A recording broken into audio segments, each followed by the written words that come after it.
الحمد لله رب العالمين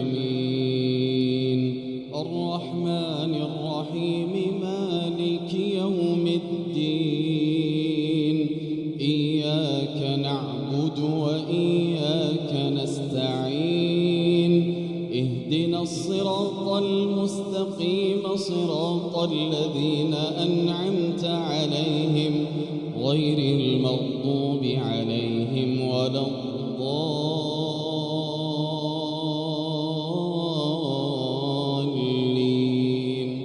آمين. ويقول الذين آمنوا لولا نزلت سورة فإذا أنزلت سورة محكمة وذكر فيها القتال رأيت الذين في قلوبهم مرض ينظرون إليك نظر المغشي عليه من الموت فأولى لهم طاعة وقول معروف. فإذا عزم الأمر فلو صدقوا الله لكان خيرا لهم. فهل عسيتم إن توليتم أن تفسدوا في الأرض وتقطعوا أرحامكم أولئك الذين لعنهم الله فأصمهم وأعمى أبصارهم. أفلا يتدبرون القرآن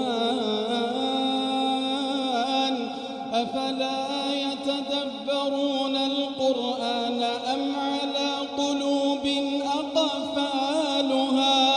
إن الذين ارتدوا على أدبارهم من بعد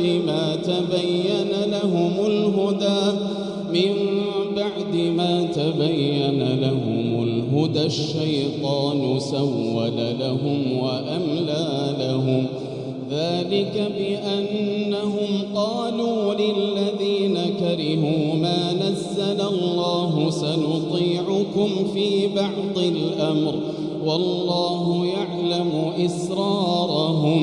فكيف إذا توفتهم الملائكة يضربون وجوههم وأدبارهم. ذلك بأنهم اتبعوا ما أسخط الله وكرهوا رضوانه فأحبط أعمالهم. أم حسب الذين في قلوبهم مرض أن لن يخرج الله أضغانهم. ولو نشاء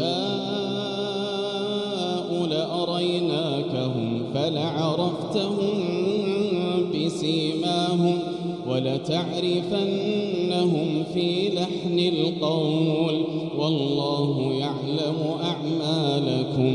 ولنبلونكم حتى نعلم المجاهدين منكم والصابرين ونبلو أخباركم. إن الذين كفروا وصدوا عن سبيل الله وشاقوا الرسول من بعد ما تبين لهم الهدى لن يضروا الله شيئا وسيحبط أعمالهم. يا أيها الذين آمنوا أطيعوا الله وأطيعوا الرسول ولا تبطلوا أعمالكم. إن الذين كفروا وصدوا عن سبيل الله ثم ماتوا وهم كفار فلن يغفر الله لهم.